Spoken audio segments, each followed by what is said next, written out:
Halaman 108 masih berbicara tentang Jumat. Larangan melangkah-langkahi pundak orang untuk masuk ke bagian depan di masjid saat hari Jumat. Bismillahirrahmanirrahim. Alhamdulillahirabbil alamin. Wassalatu wassalamu ala asyrafil mursalin Sayyidina Muhammadin wa ala alihi wa sahbihi ajma'in, amma ba'du. Fa inna asdaqal hadithi kitabullahi ta'ala wa khairal hadiyi hadiyu Muhammadin sallallahu alaihi wasallam wa syarral umuri muhdatsatuha wa kulla muhdatsatin bid'ah wa kulla bid'atin dhalalah wa kulla dhalalatin finnar. Wa bisanadil muttasili ilal imamil muallifi rahimahullahu ta'ala wa adaman naf'a bihi wa bi barakati ulumihi wa bikum fid daraini amin. Radhiyallahu ankum qala radhiyallahu an. 5 hadis kita baca. Yang pertama berkenaan larangan melangkah-langkahi pundak orang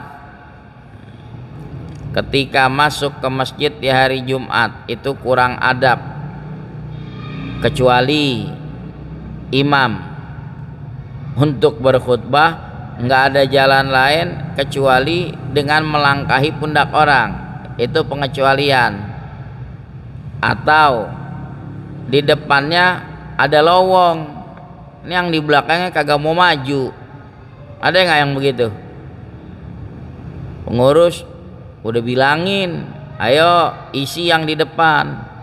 Kadang-kadang melintang di belakang, sehingga orang yang mau masuk terpaksa melangkahi. Itu pengecualian. Mari kita lihat at-tarhibu min takhattir riqabi. Peringatan daripada melangkah-langkahi riqab. Raqabah atau leher. Melangkah-langkahin leher orang yaumal jumu'ati, di hari Jumat. Kemudian wa minal kalami wal imamu yaktubu. Juga peringatan daripada berbicara saat imam sudah tengah berkhutbah. Kalau imam lagi berkhutbah, udah jangan ada bicara lagi. Wa min tarkil jumu'ati li ghairi udhrin. Yang ketiga, peringatan meninggalkan sholat Jumat tanpa uzur. Besar itu dosanya. Yang keempat, wat targhibu, perihal menggemarkan fi qiraati suratil kahfi, membaca surah al-kahfi yaumaha, pada hari Jumat, termasuk juga malamnya. Mari kita lihat 5 hadis ini. Hadis pertama, an Abdillah bin Busrin radhiyallahu anhu qala, dari Abdillah bin Busur radhiyallahu anhu, dia berkata, ja'a rajulun, datang seorang laki-laki, yatakhatta, dalam keadaan melangkahi riqaban nasi, leher-leher orang dilangkah-langkahin, yaumal jumu'ati, di hari Jumat. Ini namanya kurang adab. Orang datang ingin berbuat taat kepada Allah, ada yang sampai julekin kepala begini. Oh. Itu kurang adab tuh. Wan Nabiyyu sallallahu alaihi wasallam yakhtubu, dan Nabi sallallahu alaihi wasallam berkhutbah. Ini orang udah datang telat, pengen datang ke depan dengan cara melangkah-langkahi pundak orang. Faqala Nabi sallallahu alaihi wasallam, bersabda Nabi sallallahu alaihi wasallam, apa Nabi bilang? Ijlis, duduk kamu. Di mana kamu dapat duduk di situ? nggak perlu melangkah-langkahi orang lain. Faqad azaita, sungguh kamu telah mengganggu. Ya mengganggu konsentrasi orang. Wa anaita ta'akhorta, kamu datang terlambat.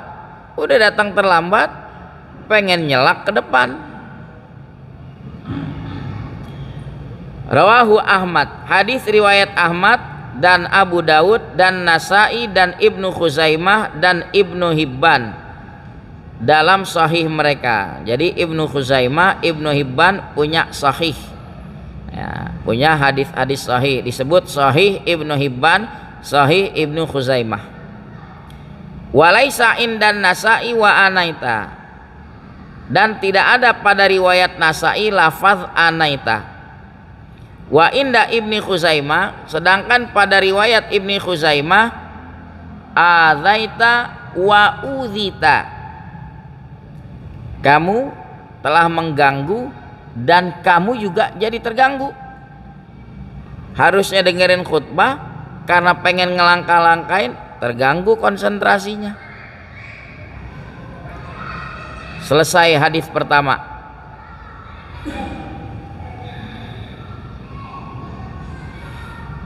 Di bawah ada keterangan tuh, wastasna min man ittakhati wastusnia, dikecualikan dari larangan melangkahi itu al imamu, imam sih nggak apa-apa, idza lam yajid tariqan ilal mimbari awil mihrab illa bitakhati, kalau si imam, si khatib nggak dapat jalan ke mimbar atau ke mihrab kecuali dengan melangkahi.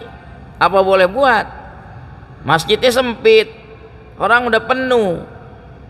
Nah khotib mau masuk gimana? Mau kagak mau melangkahi. Itu pengecualian. Yang kedua pengecualiannya, waman kana baina yadaihi furjatun, orang yang ada di hadapannya lowong, longgar, la yasilu ilaiha, dia kepengen ke tempat yang lowong tadi, nggak ada jalan illa bidzalik, kecuali dengan melangkah. Mestinya kan yang duduk di belakangnya maju ke depan, sehingga memberi kesempatan yang datang belakangan buat duduk di belakangnya. Ini memang perlu dibangun kesadaran. Kalau hari Jumat DKM sudah mengingatkan sebelum azan, para jamaah penuhi saf depan. Berikutnya juga masih ada juga nyari yang belah pojok, ya. Ini harus dibangun kesadaran. Hadis kedua, wa an Abi Hurairah radhiyallahu anhu, dari Abi Hurairah radhiyallahu anhu, annan nabiyya sallallahu alaihi wasallam qala, bahwa Nabi sallallahu alaihi wasallam bersabda, idza qulta li sahibika yaumal jumu'ati ansit, apabila kamu berkata kepada kawanmu di hari Jumat, ansit, diem. Padahal ini orang mengingatkan yang lain jangan ngobrol. Nggak boleh juga ngomong gitu.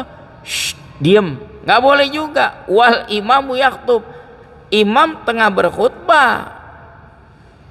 Nggak boleh. Kalau dia lakukan faqad laghauta, sungguh engkau telah sia-sia. Sayang. Laghauta artinya aitakallamta bilaghwin, engkau telah berbicara dengan hal yang sia-sia.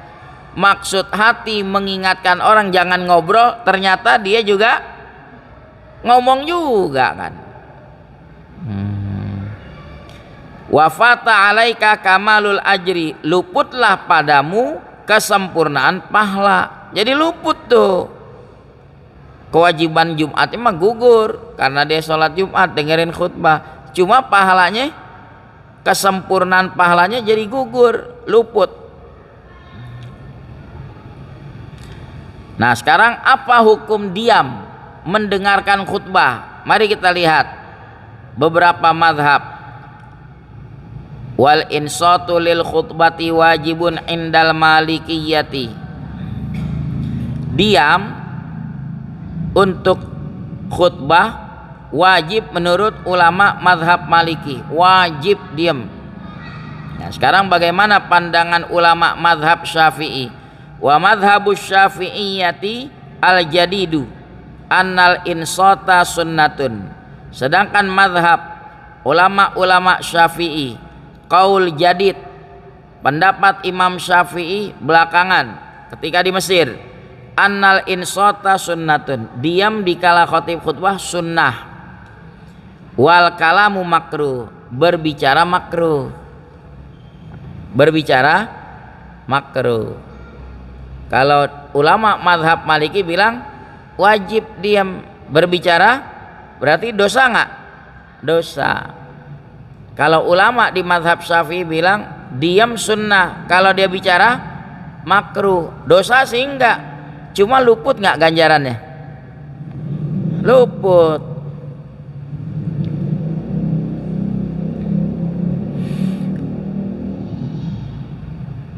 Wa nuhiya 'anil kalami, dilarang berbicara hatta bil amri bil insat, termasuk menyuruh diam juga kagak boleh. Ya jangan.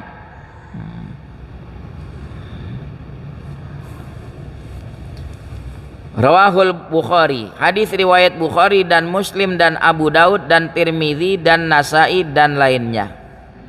Hadis ketiga masih berhubungan dengan larangan berbicara di kala khutbah. Wa an Ibnu Abbasin radhiyallahu anhuma qala, dari Abdullah bin Abbas radhiyallahu anhuma berkata, qala Rasulullah sallallahu alaihi wasallam, bersabda Rasulullah sallallahu alaihi wasallam, man takallama yaumal jumu'ah, siapa yang berbicara di hari Jumat, wal imamu yakhthub, padahal imam khatib tengah berkhutbah, fahuwa kamatsalil himar, ini orang seperti keledai, yahmilu asfara, yang memikul kitab-kitab. Artinya apa?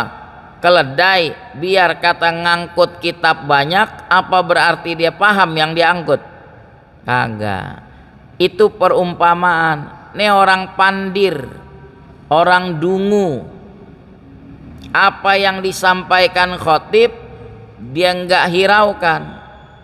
Dia lebih mau berbicara sama orang sebelahnya, lagi khutbah. Nabi yang ngomong, ini orang seperti keledai. Keledai kan bodoh. Jangan sampai kita seperti keledai. Ya. Walladzi yaqulu lahu ansit. Lalu Nabi bilang, orang yang berkata kepada kawannya, ansit, diam kamu, laisa lahu jumu'atun, tidak ada baginya Jumat. Nah, ini menarik. Apa maksud tidak ada baginya Jumat? Batalat fadilatu jum'atihil kamilah, batal fadilah Jumat yang sempurna, batal. Jumatnya sih kagak batal, fadilah Jumat yang sempurna jadi dia nggak dapatkan, sia-sia.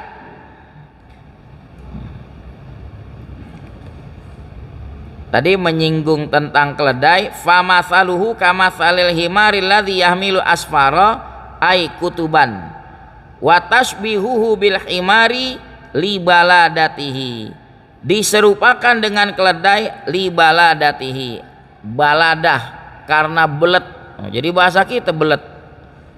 Apa belet? Kemariin bolot. Kalau orangnya balit, pandir, dungu, diserupakan orang itu dengan keledai karena kedunguannya, li baladatihi bi i'radihi amma yambaghi tanabbuhu lahu, dengan sebab dia berpaling dari sesuatu yang seyogianya dia perhatikan. Semestinya dia perhatikan khutbah khatib, bukan berbicara. Ini karena kedunguannya, persis seperti keledai. Apa kalau bahasa Inggris? Donkey apa? Ya Allah ya Rabbi. Ada kisah berbahasa Arab, cerita keledai, jadi saya ingat kisah berbahasa Arab. Ada Arab Badui, Arab dusun, nabung duit, kepengen punya kendaraan. Begitu terkumpul dia beli keledai, jadi alat transportasi. Nggak beda anak kita, dibeliin motor girang nggak? Girang. Wah, dia punya keledai, girang. Bisa ngangkut barang, bisa nganterin orang. Maksud dia baik, cuma caranya salah. Jangan sampai naik keledai nyasar kemana-mana. Dia punya rumah tingkat, dibawa tuh keledai ke atas, diajak lihat pemandangan. Ini jalan arah sana, arah sini, arah sini. Tuh keledai ngelihat pemandangan indah, jingkrak-jingkrakan. Nah, rumah semi permanen. Tuh keledai jingkrak-jingkrakan. Goyang nggak tuh rumah? Goyang. Nah, si Arab Baduy lihat gelagat. Wah, berabe nih. Lalu si keledai diajak turun, kagak mau. Kenapa kagak mau? Kenapa kagak mau turun? Keenakan di atas. Apa yang terjadi? Tuh keledai jingkrak-jingkrakan, rubuh tuh rumah. Lantai 1 ketiban sama yang di atas runtuh. Yang salah keledai apa Arab Baduy? Hah? Siapa yang salah? Arab Baduy. Itu keledai transportasi darat, pantasnya di bawah. Salah sih dia, keledai diusung ke atas, ya jadinya begitu. Cerita keledai. Ente kok pada mesem-mesem? Hah? Dia salah. Keledai taruh di atas, keenakan. Suruh turun, kagak mau. Ya. Kan tadi gara-gara nyinggung apa tadi tuh? Nyinggung keledai. Jadi kalau kagak paham dipikirin aja gitu. Ya, jangan jadi Arab Baduy begitu. Ya. Udah dirinya bodoh, ya. Alat transportasi darat pantasnya di bawah, ditaruh di mana? Di atas, nggak tempatnya tuh. Ya pikirin aja sampai tahun depan gitu. Selanjutnya, wa an Abi Hurairah wa Ibni Umar radhiyallahu anhuma. Dari Abi Hurairah dan Ibni Umar radhiyallahu anhuma, annahuma sami'a Rasulullah sallallahu alaihi wasallam yaqulu ala a'wadi mimbari. Dari Abi Hurairah, dari Ibnu Umar radhiyallahu anhuma, bahwasanya mereka berdua mendengar Rasulullah sallallahu alaihi wasallam bersabda di atas tiang-tiang mimbarnya, layan tahiyanna aqwamun, sungguh mau berhentikah kaum-kaum itu an wad'ihim al-jumu'at, dari sikap mereka meninggalkan Jumat-Jumat. Mau berhenti gak dari kebiasaan ninggalin Jumat? Au la yahtimannallahu ala qulubihim, atau Allah tutup di atas hati mereka. Ini kan ancaman. Jangan sampai ninggalin sholat Jumat. Kalau ninggalin sholat Jumat, Allah press hatinya. Mengerikan. Khatamallahu ala qulubihim. Tsumma la yakununna minal ghafilin. Kemudian mereka betul-betul tergolong orang-orang yang lalai. Kita pikirin nih saudara-saudara kita, kalau ngelihat hadis begini, tinggal Jumat sengaja tanpa uzur, dosa besar. Kalau di hadis lain 3 kali tinggal, bukan dosa besar lagi, munafik, dicap munafik. Nah sekarang di antara saudara-saudara kita nggak kerja, anak istri butuh makan, dia kerja jadi security, mesti tuh dalam satu regu, mesti 1 bulan tinggal Jumat sekali. Kau Ustadz tahu? Lah itu kepala security curhat ke saya. Dia nanya, Ustadz gimana? Nah dia nanya, saya jawab, dosa tinggal Jumat. Dia diam nunduk. Saya bilang, Anda nggak sepenuhnya salahin ente. Anda yakin hati itu menjerit? Dia nunduk, iya sih Ustadz, kita tahu Jumat wajib. Habis bagaimana? Siapa yang lebih bertanggung jawab? Pemegang kebijakan di kantor Anda. Masa Anda orang luar yang harus ngajarin? Kan tetap kerja bisa tanpa harus ninggalin perintah Allah. Contoh misalnya yang konkret, seperempat jam sebelum azan berkumandang, kan bisa dikasih papan pengumuman, tetamu seperempat jam sebelum azan, yang ada di dalam kami akan tutup gerbang, yang di luar tidak bisa masuk. Bisa kan? Jadi orang bisa menyesuaikan. Kalau udah di dalam seperempat jam sebelum azan tutup. Security-nya bisa nggak Jumat? Bisa. Kalau udah selesai sholat Jumat, dia bisa nyusul ntar. Udah dia balik, buka gembok gerbang. Yo mana bisa Ustadz? Ya kan ente bukan tugas ente, pemegang kebijakan di kantor ente, bertanggung jawab. Nah sekarang pemegang kebijakannya muslimin apa musingin?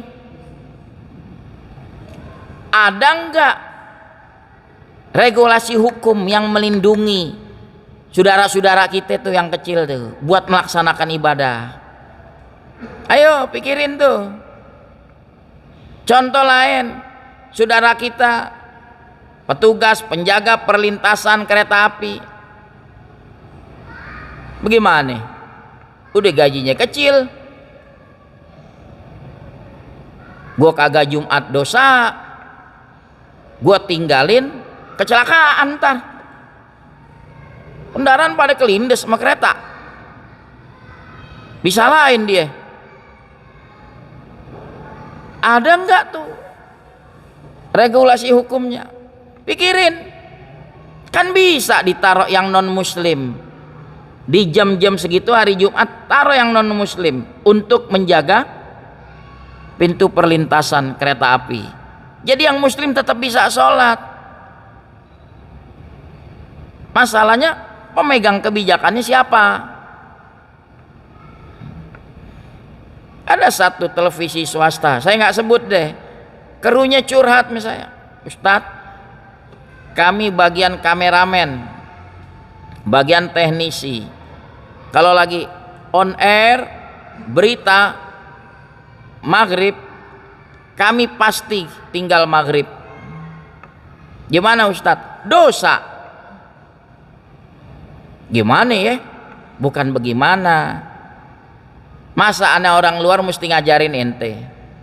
Sebelum tayang berita, ente kru-kru TV termasuk penyiar udah pada wudhu. Bisa kan? Yang perempuan udah siap mau kena. Begitu azan berkumandang, tayangin azan sama iklan. Sholat maghrib 3 rakaat berapa menit sih?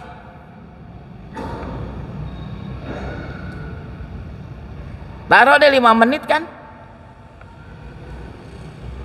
Gue mana bisa Ustadz? Nah masalahnya bukan dari ente, pemegang kebijakannya. Ini melihat begini saudara-saudara kita, gimana kita kasih solusinya? Berarti mesti ada undang-undang yang melindungi orang. Yang godok undang-undang di mana? wakil rakyat, iya kan? Yang milih siapa? Ente pade. Nah, itu kan pelajaran. Besok nyari genteng yang tanahnya tanah lempung, paham kan?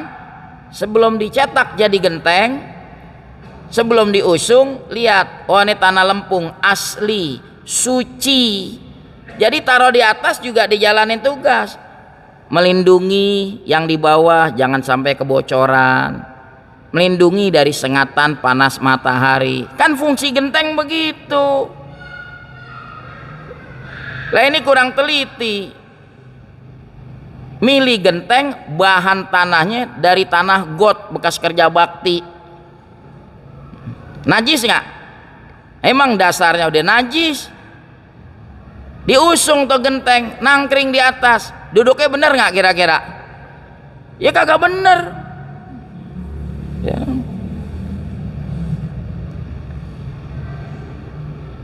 Kok pada diem? Ya pikirin aja, genteng kan warna-warna ya. Iya. Bahan dasarnya. Nah kalau dari tanah got, dari dasarnya tanah got, udah kagak beres. Ya. Belum jadi genteng ada yang demen belusukannya ke got, ya. Enggak cerita genteng.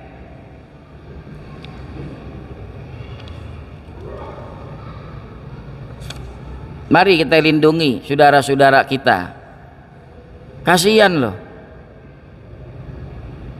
Saya dulu ada di daerah Jawa punya adik ipar, dia ngaku terus terang di salah satu usaha itu justru dia ditaruh yang laki-laki di jam-jam Jumat untuk meladeni pembeli. Padahal ada yang perempuan. Dia ngaku, kami kalau dalam sebulan pasti tinggal Jumat sekali. Dibuat seperti itu. Kemana hak umat ini untuk menjalankan keyakinannya? Padahal dilindungi undang-undang nggak? Pasal 29 Undang-Undang Dasar. Yang terakhir, keutamaan membaca surah Al-Kahfi. Wa an Abi Sa'id Al-Khudri radhiyallahu an, dari Abi Sa'id Al-Khudri radhiyallahu an, anna Nabiyya sallallahu alaihi wasallam qala, bahwa Nabi sallallahu alaihi wasallam bersabda, man qara'a surat Al-Kahfi fi yaumil jumu'ah, siapa yang membaca surah Al-Kahfi di hari Jumat, adha'alahu, niscaya akan menerangi baginya minan nur, daripada cahaya, ma bainal jumu'ataini, antara dua Jumat. Jumat dia baca Al-Kahfi ke Jumat berikutnya, terang hatinya, terang pikirannya, terang persoalan, mudah mencari jalan keluar. Hadis riwayat Nasa'i dan Baihaqi marfu'. Kalau marfu' disandarkan kepada Nabi. Begitu juga mauquf aidan. Kalau mauquf disandarkan kepada sahabat. Dan dia berkata sahihul isnad, sahih isnadnya. Itulah 5 hadis yang kita baca. Nanti pertemuan berikutnya anjuran memperbanyak sholawat pada Rasulullah, khususnya di hari Jumat. Wallahu a'lamu bissawab wa ilmuhu atam wala ilma lana illa ma'ala. Bismillahirrahmanirrahim. Alhamdulillahi rabbil alamin. Allahumma salli ala sayyidina Muhammad wa ala alihi wa sahbihi ajma'in. Allahumma rzuqna fahman nabiyyin wa hifdzal mursalin wa ilhamal malaikatil muqarrabin ya arhamar rahimin. Wa aghnina bil ilmi wa zayyinna bil hilmi wa akrimna bit taqwa wa jammilna bil afiyah. Rabbana atina fid dunya hasanah wa fil akhirati hasanah wa qina adzabannar. Wa sallallahu ala sayyidina Muhammad wa ala alihi wa sahbihi wa sallam walhamdulillahi rabbil alamin.